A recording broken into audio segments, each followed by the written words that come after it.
also like really good hero against Venomancer. You can just keep charging at this guy. If you have the shell, Venomancer will hate playing against that. Yep. However, the lane push might be a little bit hard if they go for that route. So the Earth Spirit might just be a better option. Yeah, I haven't seen nearly as much Spirit Breaker recently. I don't know how to rate that hero because you're right. Yeah. The creep kill potential. It's would be tough. Yeah, it's not like in the best position as a hero right now. There's just like better heroes, but now that we see that they banned the Clockwork Tiny, maybe this could be the game that they end up going for the Spirit Breaker because they still want heroes that they go for it. You called it. All right. Wow, good call, buddy. Yeah, I mean, I think it's just the heroes that they banned, and it's like it kind of plays well into Venomancer. So. All right. Well, here's one that I mentioned. The other Dispeller against the Darkseer. So obviously Fortune's End, very good in that lane matchup. But also Oracle is pretty annoying against Spirit Breaker. You have a root, so not the easiest one to use, but if you have vision, it's just like another tool. And they kind of snap-picked that Oracle, so it seemed like they were eyeing it up probably regardless of what that third pick was. Yeah, I think the Oracle is a good answer to the Darkseer, so you can definitely make the Darkseer's laning way worse. However, the Darkseer can still probably jungle a little bit. I mean, it's not going to be a best way of farming, and they're going to have a good lane. But in the game, I think Darkseer and Spirit Breaker are pretty good against this Oracle pick. So, like, they're going to have this fast tempo. Like, you look at Business Associate heroes. They have 3 heroes, or like 2 heroes that Oracle hates playing against: Spirit Breaker and Void Spirit with the Dark Iron Shell. So later on the game, the Oracle will be really annoyed. Sure, right now, in the early game, he's going to have some good stuff. That is a really good pick, though, from Boons and Goons, because they have the classic Oracle DP, and he's going to have a good lane against Void Spirit, almost no matter what. And it's like a good frontline hero that they can't really bring down right now. They don't really have the burst to bring Death Prophet down, I feel like. Yeah, I was kind of thinking, all right, Oracle enables you to pick like a really hard carry position 1 because you've got all this sustainability in lane. You know, kind of like Warlock. He brings up these carries that really struggle in lane. But here's another combo, and maybe one more likely to be banned out. I agree, Death Prophet's like a perfect fit for what they needed to round out this draft, but then also an amazing synergistic combo with the all that healing and the False Promise save. So pretty good stuff. Yeah, pretty good stuff from I like both lineups from both sides. They have certain timings that they can play around, and if they just get to abuse them, they can. Both teams kind of have a winning condition in this game, and I mean it's always important to you that you have it. Sometimes maybe people tend to forget it a little bit, but both teams definitely have something that they can play around for and play for. I think I'd be banning Spectre right now if I were Business Associates. That's one of the big hard carries that I think Oracle sets up for usually a pretty good lane. It's the same thing that they could also go for the Spectre themselves on BA, because it's a really good hero against the Oracle as well, and the Death Prophet as well. Sure, the Venomancer is pretty annoying for the lane. Yeah. But yeah, I mean, I guess, they have the first pick, so it's probably just better to ban it out, because you don't want to give them the potential of giving that hero. Yeah, even if Business Associates take a Spectre level late game carry with this last pick, their scaling is just okay. Darkseer, Void Spirit, you're not looking to go ultra late with these heroes. But now the question is, what do B&G want? They've got a lot of time to think about this now. Minute 50. They have a lot of time. They could. There's a lot of carries that are being banned, so it's not the easiest pick to have here. I mean, like Slark is in a little bit squishy, but you've got the Oracle. Let's see. Slark is okay. Maybe even like a Monkey King a little bit. Morphling is banned, so that hero is not there. Let's see who else. So PL's taken out. Spectre, Morphling, TB. I mean, there's like Jug. He's pretty conventional.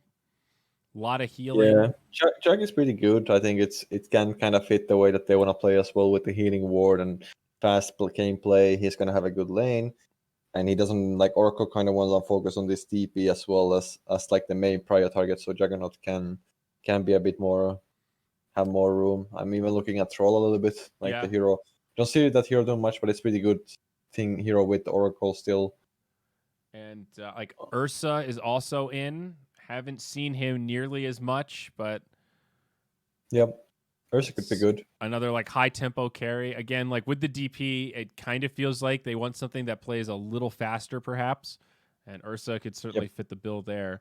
Also, Luna. Again, if they wanted to play fast, Luna's a carry that'll pop out from time to time that can work really well with the 5-man. Yeah, Ursa Jug, I like the most right now for them. I think Darkseer also really good against the Luna later on the game, and I think you have a good, kind of nice lane as well against the hero. So otherwise, I would like it as well. I just don't think it's the best Luna game. Whoa. Okay. Yeah, so I was thinking Jug after you said that because he's historically been a pretty good carry against offlane Darkseer. You know, like he has magic immunity and healing. He can kind of handle the Ion Shell.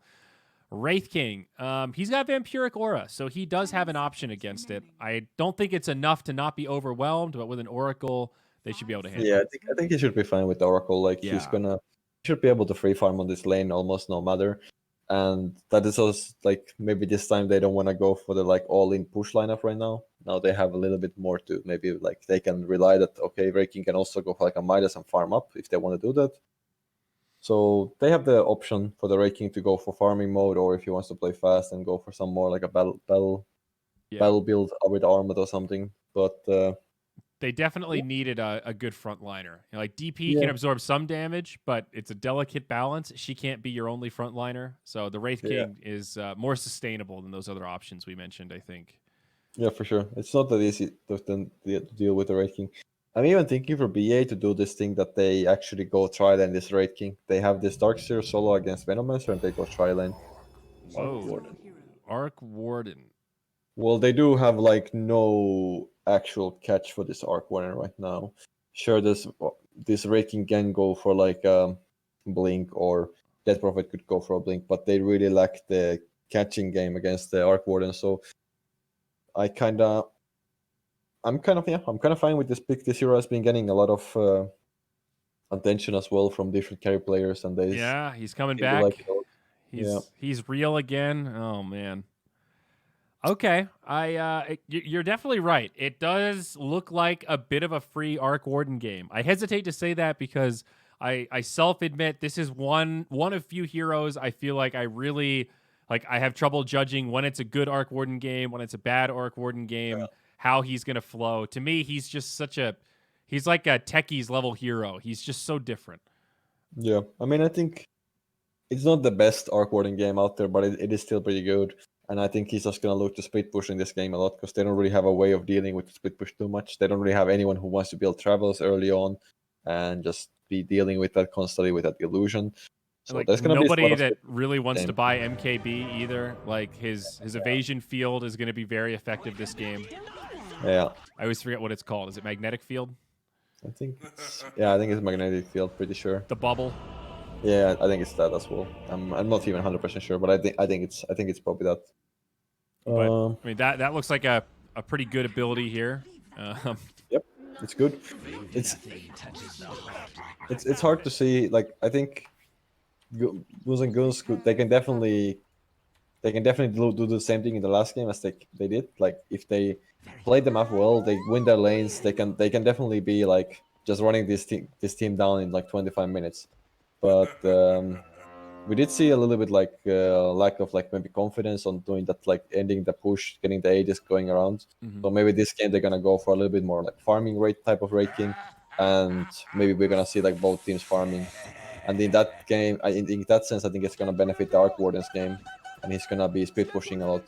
Yeah, and like one of the things that always throws me off about Arc Warden a little bit is that his power curve is so odd. It starts really high, right? He's sort of a lane dominator, but then it kind of falls off pretty quickly, and he's like kind of squishy and killable, and he just wants to hide and get his like Midas and basic farming items, his Maelstrom, whatever.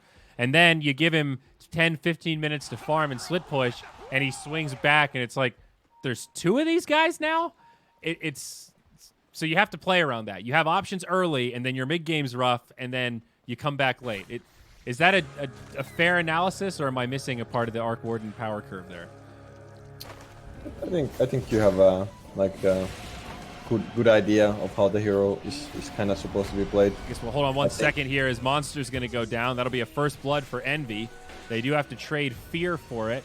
And maybe even Snake King. Let's see if he can make the great escape. Does have TP available now. He will TP out. Okay, it's just Fade Bolt on Rubik. Yeah, so he's good. Yeah. All right. All right. So, about the Arc Warden. Safe lane Arc Warden, no less.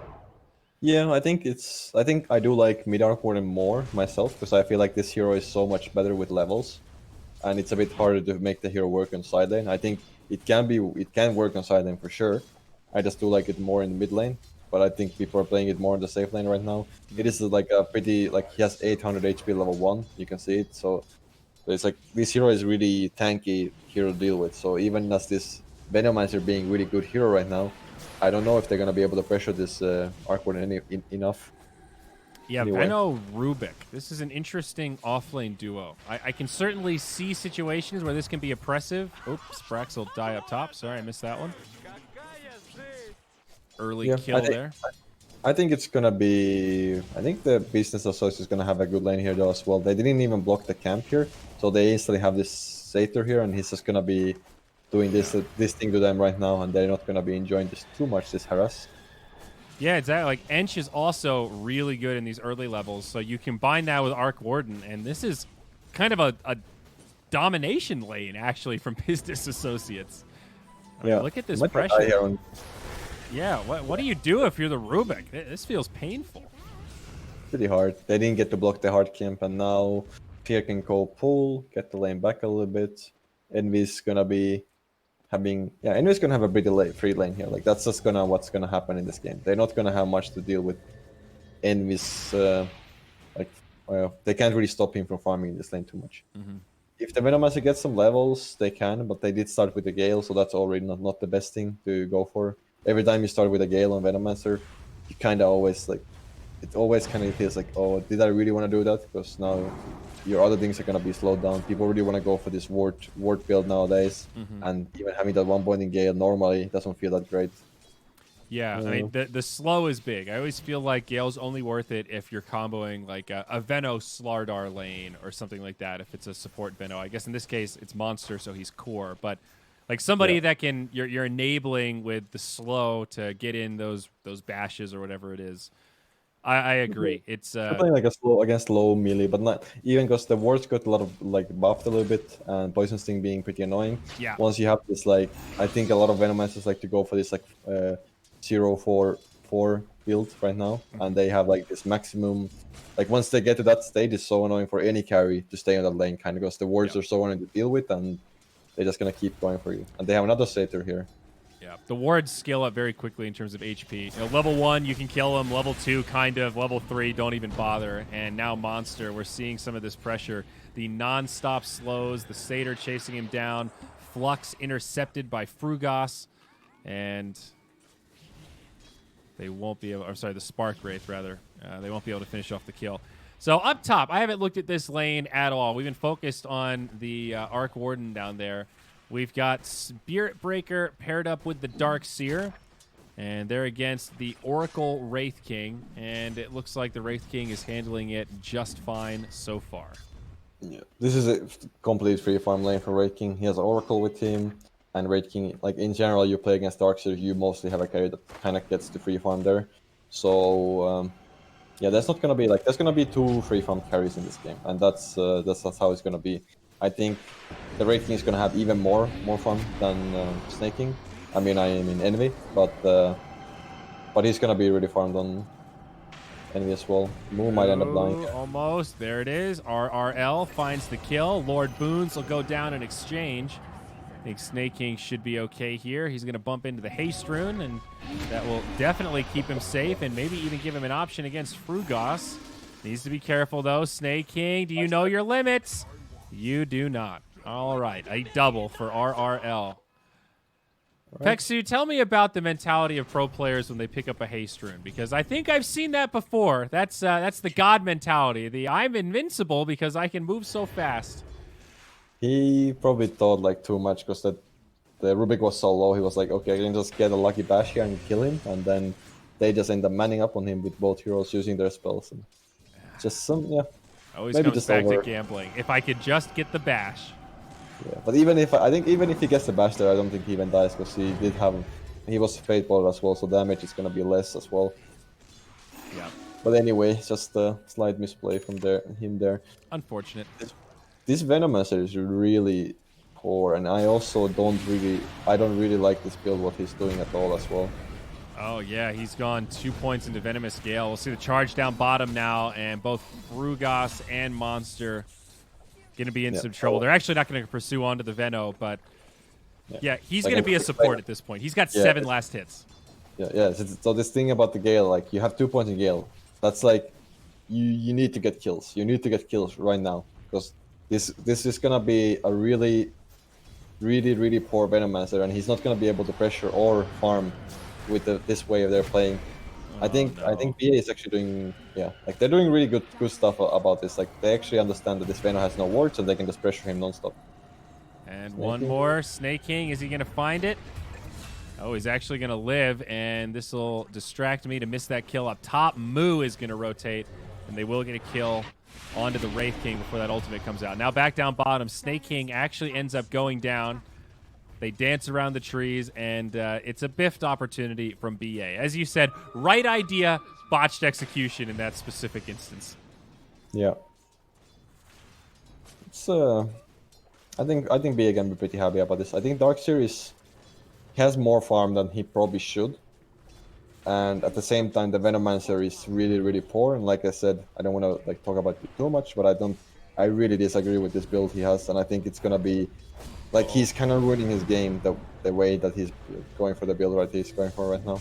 Yeah, I mean, if you look at the net worth breakdown, you can really see it. We'll see Yuma up top again, still level 5. A great time to pick on this Wraith King.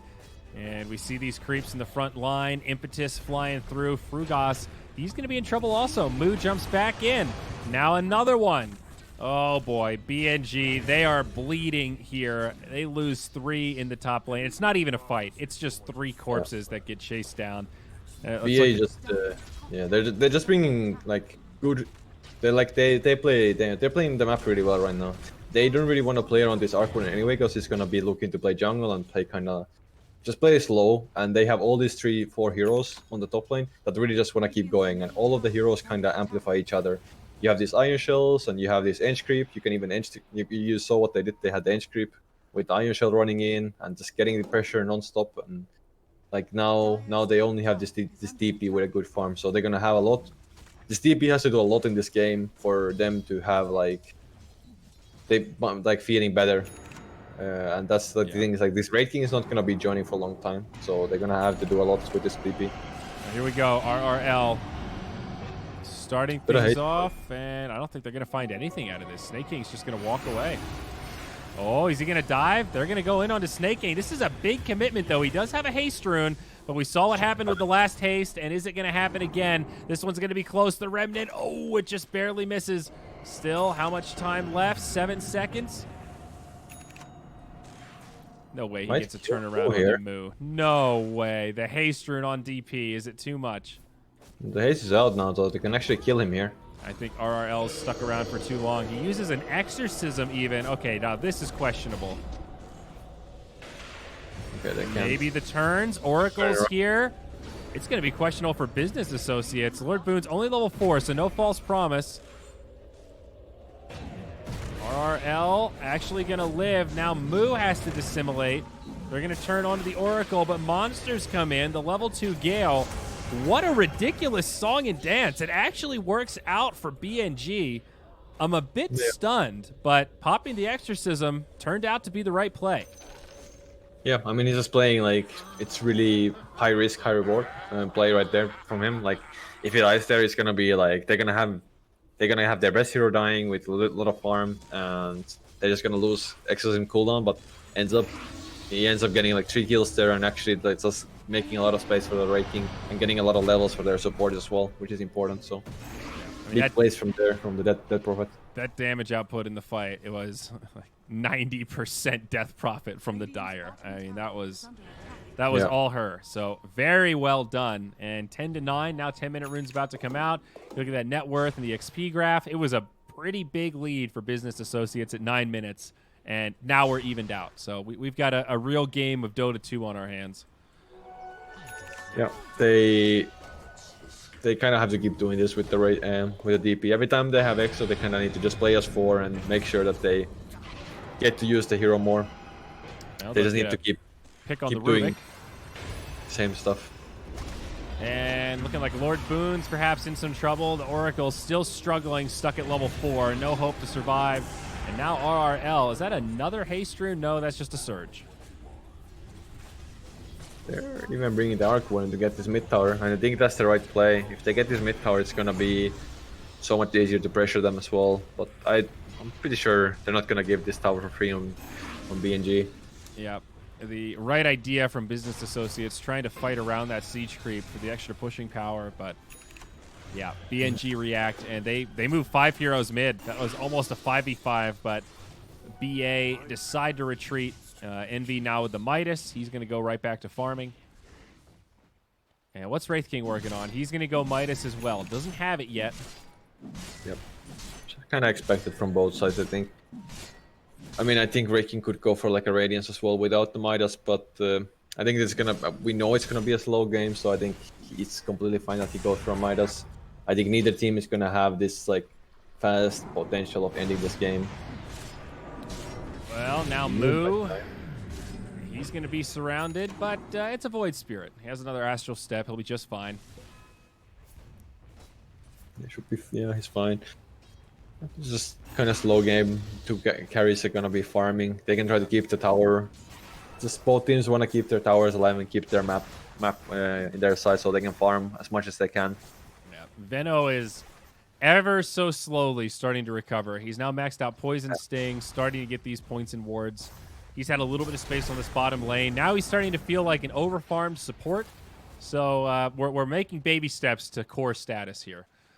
Yeah, I think they even gave him the tome because he was so destroyed. I think the Rubik got some XP on the lane, so they will probably felt like they want to give the tome to Veno. I think that's the right play. They definitely need this thing that he's doing right now to happen because once they get this tower, they can actually open up the map way more for themselves. Right now, you can see how they're playing. They're like 3 heroes clumped up mid. They want to make this mid move. That's maybe the reason for it, but still, they want to make the best use of the DP ult right now. Well, let's see it. Invisibility in the bottle. Also, Drum of Endurance on the DP. There's the Glyph. They're probably just going to give this tower. I think it's too hard for them to defend this with the Oracle behind because they don't really have the way of killing him just yet. They need to get some more items on Void Spirit before they can really deal with this Oracle. Yep, and the Wraith King skeletons, they make that siege really, really easy. Those things hit hard. And looking for more, perhaps. Snake King, is he going to walk into the danger zone? That's an invisible Death Prophet and no more Exorcism. But now they found Fear, a TP out. That'll keep him safe. Well done. This TP. Just giving them the free kill there. And they do know that their most heroes are bottom, so they're probably just going to give this mid tower as well. I mean bottom tower. And they're doing the mid tower split, so this is a good idea from them. They want to dive this Veno, which is also the right play. And kill him before. Yeah. Still no points in ultimate, but now Snake King, he's in pretty deep. He's going to make it out. RRL sustaining for now. False Promise comes through. There's the combo. Business Associates not taking casualties yet. Brax will be the first one to fall. Now Snake King on the run. No potential turnaround play. Business Associates now on the retreat. They had a nice try there, like killing the DP. It was pretty close. There's always the thing though that there is the Oracle DP coming for you, so you have to be fast with these kills. If you don't get it, he's gonna always turn it around. Those heals are gonna be so massive with DP, so you have to make sure that you have the burst potential of killing the Dead Prophet there. But unfortunately, they don't have it, and but good for Goons and Goons, and they're gonna keep the tower alive still and just keep farming now. So important stuff. Still very, very even. 12 to 12. Midases are out. Armlet next for Yuna. And yeah, this has to go for an Armlet. I think it might be. Thinking about the Radiance, does feel a bit worse when you're playing against the Darkseer. so you don't want to give out those radiance illusions maybe as much in the fights. So oh, mid lane though, the dive on Veno again. You know, some games Spirit Breaker doesn't feel that valuable, but he's got some easy targets in this one that really can't, like Veno just can't do anything against Charge of Darkness. It's a bit of a hard counter, it feels like, especially with the Ion Shell. Like Snake King just has to stand there and bash him.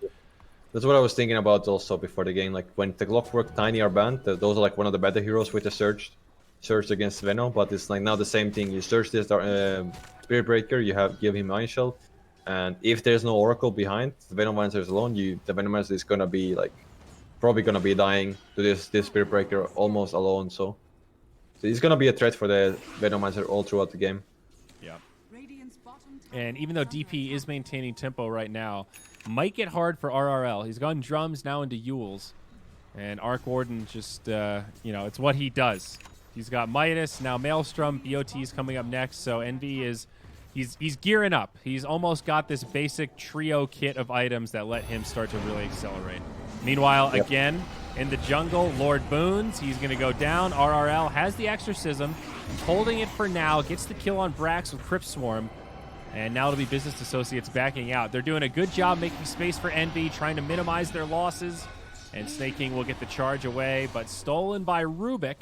That'll set up onto Moo, however, he's got to dissimulate. Yuna comes in with yet another counterplay. They get the Invis Rune, and this time they will find the kill on the Void Spirit. Compliments of the DP Silence. Yeah, good kill there right now. They got some nice kills there. Gonna even charge on Snake King here. The Rubik might get that kill alone. I think so. Snake King's pretty low. He does have stick charges. Yeah, stick, so it's hard. But if he sticks around, he could just die again. They're still around. Is Snake King baiting here? Is this the next level play, or are they just gonna surround him and kill him? TP, buddy? Okay, they're gonna TP in. They saw the Death Prophets. Another TP in, but silence on 2. Here's the Exorcism. There's no Oracle here right now. Oh, they can burst TP. More TPs in. Brax is here. Arc Warden's on the way, and he finds the kill. You are totally right. This was a weird commitment, but Fear and Snake King both go down. A 1 for 2, but they get the core. That's definitely worthy for BA though. Like that's a Exorcism cooldown. They get some support kills, but still, like now they can just keep farming up the map, and that's just a bit of like excited maybe there from Boons and Goons. They need to realize that sure, the DP is pretty hard to bring down, but you don't have a Yules, you don't have an Oracle. They can definitely burst you under if you dive there under tier 2 towers. They have some good heroes for that, so gotta still show some respect to their heroes if you don't have Oracle around you. I mean, to circle back, shout out to Snake King. It was bait. Like, I was wondering, he was playing that really weird. You know, he went into fog, and then he would poke back out so they could see him, and then run back into fog. And I think he really was baiting. Like, let's see how deep they'll go. And here he is again, Snake King at it, baiting in the mid lane. He perfectly knows his limits as he survives and gets ticked back up. I mean, this man's out of control. He's going to set up a counter kill onto Lord Boons. Now Yuna also getting low. I can't believe Boons didn't pop. Enemy might die. A very chaotic fight. Now super spread out. They're going deep onto Envy, but I think they might have overcommitted. Rubik falls. Now RRL has the Yules, but it's just going to buy him a couple of seconds. Now he goes down. So the play, what was their idea on Boons and Goons is that they want to smoke to this triangle because they know that Envy is constantly farming here. They even have the ward there. So they just wanted to make this fast smoke play and kill Envy. Unfortunately, Snake King was just passing by from the mid lane and break their smoke, so everything just got fall apart. And that was pretty good for BA. Yeah. So you're telling me Snake King made back-to-back god-tier plays to set up winning team fights from his team? Because that's what I heard out of that. So the first play, I think, was intentional what he did. I don't know. I don't think this was. I don't think this was at all. I don't think they knew about the smoke at least by the movement that they did there. But he just being in the right position at the right time, and it ends up being a good fight for them. And now I think BA can be really happy how the game is going for them. Like the enemy is getting bigger and bigger, and it's gonna be harder and harder to deal with him. Not only by the hero, but it's also the split push what is gonna be happening in the near future of the game. Now down bottom again. Snake King and Monster are at it. Monster now has the Spirit Vessel, though. A great tool on the Veno. Some big-time follow-up, and Snake King in some trouble. Spirit Breaker going to tank the gank. Big movement. 4 heroes down, and RRL also nearby. Going to be playing around with Moo. I think Business Associates probably just going to run. And, yeah, they're going to head back to their side of the map. Yep. I mean, they do kill snagging there, but doesn't really matter too much. They're still farming. Space. That's 4 heroes for Snake King while NB split pushing top. Yeah. I mean, it's not like Booze and Goose is in the worst situation in this game either. They have 2 farmed cores, and they have a Midas as well on the Red King, so he's gonna be farming and getting farm as well.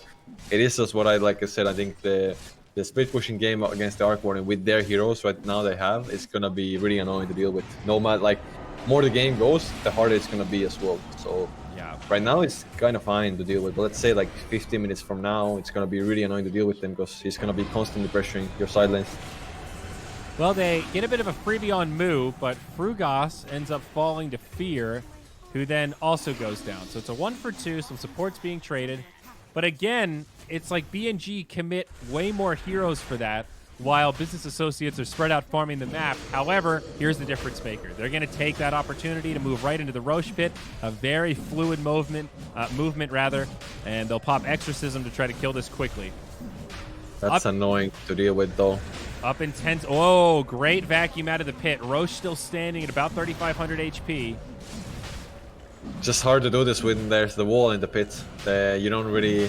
I mean, he's tanking it pretty well, so they might be able to do it, but it's still... This is getting dicey, though. The Spirit Breaker not charging across, and it will go down. Veno gets picked, but RRL does get the Aegis. Now Yuna. Okay, that's the reincarnation. Charge flying through, trying to get in onto this back line. Moo goes down again. Okay. It is BNG that find the big victory there, and they will walk away with the Aegis intact. Yeah, that's still pretty good for them. They get the Aegis on DP, so now it's gonna be really hard to deal with this DP for their heroes. That they can't really... I don't see them bringing him down 2 times, so they just need to keep playing this with pushing game. They had a nice read there with using the DP ult again in their Roshan as well. Brax did some nice play as well with the wall and tried to delay it. Unfortunately, they were a bit too late on BA and they weren't able to get it, so now it's just gonna be... I think Booze and Goose should be the team that tries to make them more of the move, and when they have the next Exorcism, I would expect them to make some type of a move. They're even trying right now. Just run this guy, but they're not gonna get him on Brax. Snake King making the space again. TP. Oh, gets put down this time. Has a charge up in 1, though. Maybe. Just maybe. Rooted. Can he get it out? No. There's the telekinesis. Yeah. I wanted to believe for a minute, but it was wishful thinking. It's not even that bad like he does like this. He shows 4 heroes on the map, and now Envy can feel way more safer playing, like just farming. So dying like that as a Spirit Breaker is not the worst thing. Yeah. Like like if you make them show that many heroes, it's fine. It's fine. Like, especially when they have the Aegis as well. Like they want to be the teams that is making stuff happen and make BA farm smaller area of the map. Like you're still making them react to you instead of allowing them to kind of run the game now while they've got this this power play with the Aegis. Yeah, that's pretty much tactical feeds. I'm into it. Sometimes it's good to feed, or at least like push you. That's not to say like good to feed, but it's good to like push to your limit so you can like make the enemy feel like, okay, this guy is too far. Let's just go and kill him and stuff like that. So you will make them do some stuff. You need to have people showing on the map. That's part of making space. You can't have your entire team just jungling all the time. Exactly. It's definitely not a good dynamic. Things slowing down a little bit. 21-21. Again, Business Associates with the lead, but still over 2 minutes on this Aegis in the hands of the Death Prophet still. So Boons and Goons, I think, likely gearing up for some sort of movement in the next minute. They definitely want to use this Aegis if they can. BKB going to be coming out for the Prophet also. Not done yet, but on the way. Yeah, once he gets that BKB, it's gonna be like they. I'm not saying them bring him down, bringing this stat profit down. They might catch Moo here. Okay, silence now. He's got some They don't stick really have charges. a lot, though, yeah. Still a tier 1 up here. Okay. Snaking is getting some bounties here. Okay, so now enemy has the Mjolnir and he's gonna have the BKB coming up as well. You can just look to do the split pushing stuff all the time if he wants to. Okay. It's even ignoring Yuma and just trying to kill the wave. Oh, perfect. Expired just in time. That's the most frustrating shit right there. Yeah, You're like one hit away from killing the Tempest double. Yeah, and it's so much gold as well nowadays. Like feeding that thing, you would have given him like 300 gold. Yeah, was it like So 200, really... 200 or 300, and some decent experience also. Yeah, yeah. So it's like you really don't want to give those for free anymore. At least like at this point in the game, when still like a lot of that gold is gonna be so value. Yeah. Now, one dynamic, though, for business associates is they are starting to get a little bit of this alchemist dynamic where they are holding onto a net worth lead, but you look at the net worth breakdown, and the Void Spirit is sort of like off-laner level of farm right now. Moo has died a couple of times. He's not really balling. His momentum has died off. So they are slowly getting into territory where you're pretty all in on Arc Warden to be able to kill people. And he does just now pick up an MKB. So that might not be a big problem to have, but it is just a dynamic that BA will have to play around. Actually, that's the neutral grip. Okay. Nice little deny. Yeah. So like, well, I agree with. I think they're gonna have with this Arc Warden is gonna be the main thing. It's still good thing that they have this Darks here with the iron shells and the Wall of Replica, which is gonna be like they're gonna always have some kind of help for the Arc Warden. And as long as they play around their towers, it's gonna be really hard for Boons and Goons to ever take a fight into it. They surge up Snake King down bottom. He cancels his TP to try to make the run for it. And might still be dead. The stolen charge will secure it. You have been killed by the one true king, and you must win the match to harvest the bones. How ironic that it was Snake King that triggered that pop-up. The one true king killed by the actual one true king. My God, True. the layers of NA memes right now. It's an onion. Lord Boons also goes down, so they do get a trade. Yeah, they get a freebie there. So enemy ends up going for the MKB. Don't need to think about what is the reason for the MKB. Well, they do have a halberd on the Venomancer, but outside of that, I don't know if the MKB is that good. But I was just thinking it's high damage. You know, it's just a great DPS item. And is there like an alternative that gives you the same damage boost? It does feel really good when you have a lot of attack speed as well. So in that sense, it is pretty nice. Oh, they might catch envy here. This would be big. It's just RRL right now. Doesn't he just TP out? And there's also going to be a fight down bottom. The TP. Oh, RRL gets him. On the other side, though, they find Wraith King. Can they get the counter kill? Boons, he's going to go down. It looks like no, but has to false promise himself. DP does also make the rotation, but they don't have the damage to kill Wraith King. At least not yet. Oh, man, that's a heartbreaker. That was a close TP, too. He was right there. It's just the thing, I think Envy like screwed up a little bit there. Like he waited like 2 seconds to TP. Maybe he felt like there was someone behind, so he just can't TP out like that. But then he was like, okay, I can just TP out. But it was slightly too late. But good kill for Boons and Goons there. Well, now it's going to translate to a kill onto Brax also. This is big. Yeah. That's 2 cores down. They can keep going here. They can even try to go on Fear. Okay, now Fear up to the tier 3. How far are we going to dive? The Glyph actually does a lot of damage when it's spread out like this. They get Lord Boons on the backside. Man, a lot of low health heroes here, but Moo limited on options.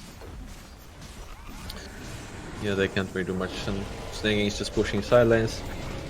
Surprising they're having 2 pipes on BA, so it's a lot of gold on that item that has been nerfed a lot. So I'm a bit surprised that both Brax and Snaking has that item.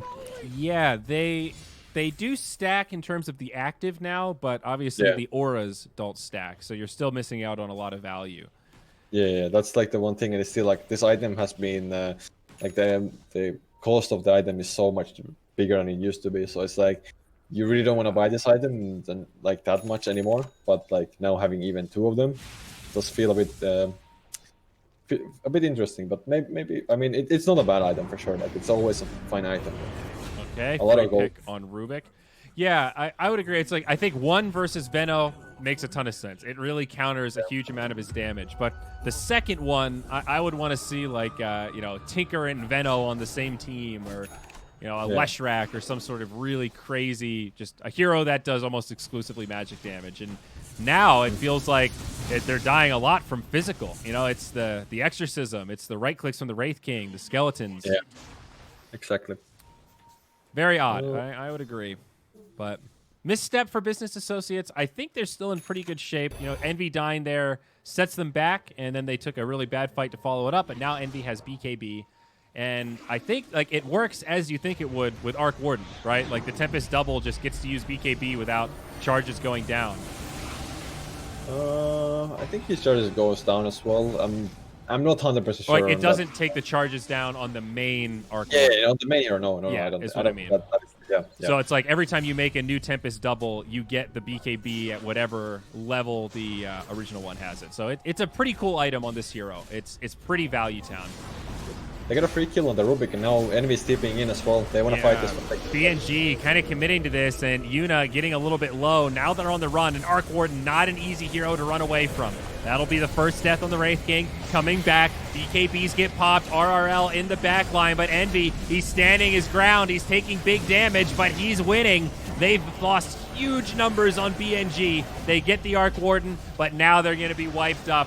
A 1 for 5 will be secured. Envy has come online, and he knew he just needed to put out maximum damage in that fight, throw his body if he has to, and that'll be a huge swing. We'll take a look at this recap here momentarily. Thanks. Yeah, that was enemy dice there. Maybe doesn't feel the best about it, but it's still a really good fight for them. They kill the DP, they kill the Wraith King, and also like now their other heroes are getting like farmed. Like, enemy is really farmed anyway. Like even like sure if he survives, they can maybe get some towers here. But now all his team is gonna get way more farm, and I'm actually like I think Fear is doing a lot of damage in this fight as well, because he has this Dragonlance build as well, drums, Glimmer. Like he's throwing some impetuses out there as well and putting out some damage as well if you don't deal with him. So. Well, all of a sudden, a game that felt pretty even now feels very rough, like a 90-10 kind of situation here for BNG. Yeah. I really don't know how they deal with the Arc Warden now at this point. Like, we saw how much it took to kill him in that fight, and Envy still put out 9k worth of damage before the fight ended. It's still fine. It's still like good in that sense that they have like they can still scale a lot as well on DP and the Wraith King. So it's not like they're like in a bad position necessarily. I think they're not in the best position for sure. Like I think BA is in the control of this game. But I think it's not like they're in like Arc Warden still. You can see that they can still kill this Arc Warden with the Wraith King and the DP ulti and just hitting him. So has to still be respecting that a little bit. Snake King and Brax still continuing to be in a nuisance in the back line. Brax maybe left behind here, locked down into oblivion, but a big wall vacuum onto 3. I don't think his teammates believed that there was an option there, and they kind of linger nearby, but ultimately just let it go. You want to get the Roshan, and I think that is the right play. There's no Darks here now, and there's no wall. So. I'm more surprised at the way Business Associates handled it. Wouldn't they want to control the Roche pit? They definitely do, so that's like a slight misplay from them. Now they're gonna give this Aegis to side of Goons and Goons. Now it's gonna be again for like 5 minutes. There's not gonna be. They don't really want to look to take fights on BA too much. If they give this Aegis to Wraith King, like it's gonna have 3 lives now. Sure, you can kill him once or twice, but 3 times it's gonna take a lot of time. Yeah, definitely. He'll have BKB coming before too long. And Envy just continuing to farm. Butterfly will be up next. So the Arc Warden getting pretty close to slotted. Of course, you can sell the Midas, but just the way it works with Tempest Double, this is one of those heroes where you really want to hang on to that Midas until the bitter end. Like I've seen some Arc Wardens backpack that shit and not even sell it right away until they're truly slotted. Yeah, it's a very value item on this hero. Now even that you got the CDR talent got buffed even. Yeah. Now Veno, he's going to be caught, does get off an ult on, it looks like 3 heroes, and actually live the turnaround from Lord Boons. Envy here with the double, but the proper Arc Warden on the run. BNG looking to hunt Envy, BKB, TP. Yeah, sure. And he's good. Well, they're gonna have Abyssal soon on Red King, so it's not gonna like... That type of stuff is gonna not be that easy for anybody to do. Maybe even like a Shadow Blade on the Red King after Abyssal could be good, and then he can just hunt this Arc Warden in fights.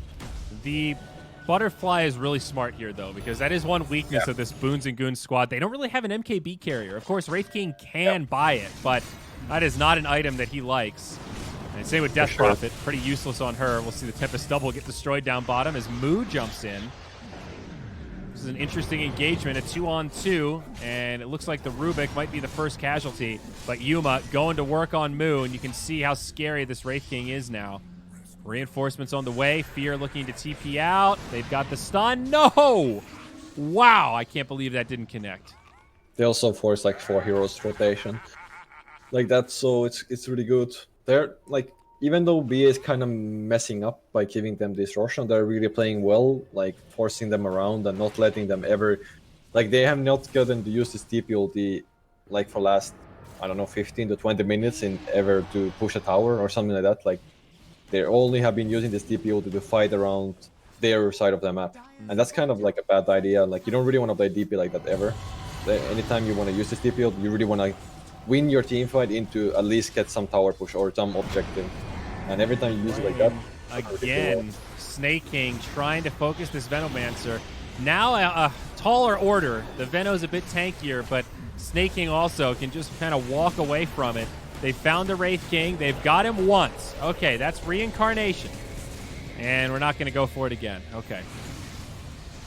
I think BA are still in this mindset of like, guys, let's just be patient. There's only 2 minutes left on the Aegis. Let's just wait another 2 minutes, and then we'll actually commit to something. Yeah, it's really hard for them to make any moves right now. They lack the catch. They need like a blink dagger on either Death Prophet or Wraith King, so they can just think about catching this real Arc Warden in the fights. They're smoking up right now at the bottom lane. They want to catch whoever is gonna go push this lane. And if Moo ends up going for it right now, he's just gonna die. It might be Moo. Nope, he'll TP out. Some good game sense there, and they'll scout it. No, the Plague Ward didn't get vision through the trees. Yeah. Okay. They gotta do the speed pushing thing here. And obvious advantage to the Radiant right now. Snake King initiating, but they've got the Tempest double to run high ground. They're at the tier 3, while the Dire are only at the tier 2. Lord Boons goes down first, but they trade Snake King for it. They also get the Veno. Yeah, the illusion starting to be a really annoying thing to deal with for them. Yeah, this is like the point of the game where Arc Warden starts to feel kind of like 2 legitimate heroes. It's like 6v5 or kind of like 5.5 versus 5, sort of. Yeah. So it's... Yeah, this is just the rough part of them. Like they have this Aegis, but they can really never get to use it in this game. Like, it just feels bad for Boons and Goons that they can't. It's gonna be like this for the most of the rest of the game. Like they're gonna have to find this real Arc Warden. They're gonna need to itemize to find this real Arc Warden. They need to place vision around that, and they need to think about where it's gonna be playing. That's the way of them winning this game. They have to catch this Arc Warden. There's not gonna be any other thing that is gonna matter as much as making that happen. And we see it here in the mid lane, the Tempest double. That was enough to repel a hero, force a rotation, and now do probably a couple hundred chip damage to the tower. Envy gonna try to walk away, get the despawn. Oh, not quite. Does feed over a little bit to Frugos. Not a big deal, but still. Nice little gold there for him. He has a Satanic now, I think, on Envy, so he's gonna be a real monster to deal with right now. Whatever, like, this he doesn't really want to... He has the Midas still, so he kind of wants to keep it. Moo, did he go too deep here? It looks like it. Wanted a free kill on the Rubik, and ends up getting turned around on.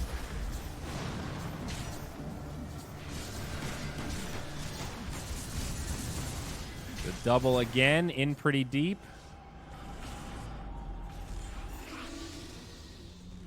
Yeah, they're just messing with them. Like last, I don't know, few minutes they have been playing on this top lane on Boons and Goons. They've never been allowed to leave this side of the map, so they're gonna get 4 bounties here on BA. Sure, Mood dies there, doesn't feel the best, but they're still getting a lot of gold and a lot of map control. Yeah.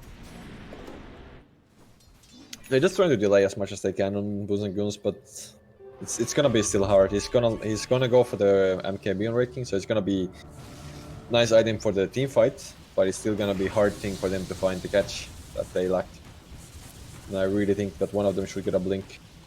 And now with the Satanic, this Tempest double is a little harder to kill. Just having all this natural lifesteal. Slow and steady. I see why business associates aren't in any like big rush to close this out. As you said, when you've got the map control, you're just furthering your lead. Yeah, it's also hard for them to like just go and push or end the game. It's Well, still as like, you say that, yeah, well, they're gonna get they're gonna do this. Like, similar this to is what last game where it's like there's this moment where BNG weren't ready for the push, and like they glyph, they'll probably save this melee barracks. Yeah, the Tempest double's gonna die, but they just got caught a little off guard right there. That's all it is. That's just the problem that they're gonna have. Like they need to keep these lanes all the time. They need to always think about these lanes, and it's gonna be so hard for them to ever make moves because these lanes are gonna be constantly pushed by this Arc Ward and Illusion. Yeah. They always have to send at least like one hero is mostly not gonna be enough to deal with this Arc Ward at this point. So they're gonna have at least they need to have at least like 2 heroes almost dealing with him. Snake King now on the run.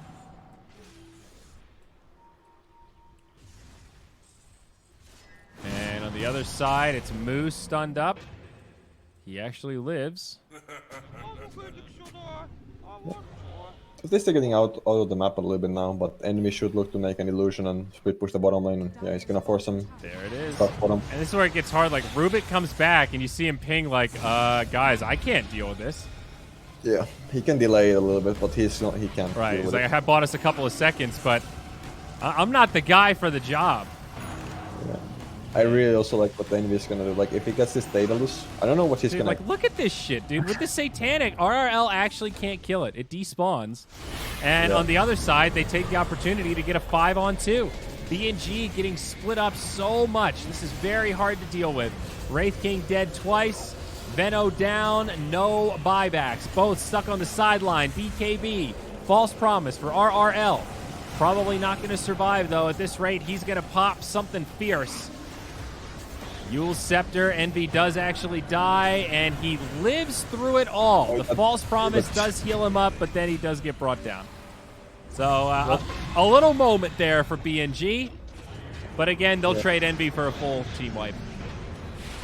Yeah, I actually thought he's gonna die there from the heal, but that Oracle heal just so massive, that ultimate. But still, like the same outcome as some fights ago as well. Sure, they kill Envy, but they all die for it, and now they can still get a Rax out of it. Envy actually bind back. Okay. Guess they want this to be the game ender.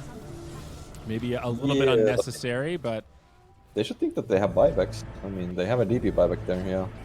I mean, that is an interesting buyback for sure, because now I feel like what are you doing like by this is you're actually giving Boos and Goons at least like a chance. Yeah. So if you end up killing this Envy now, you know he doesn't have buyback.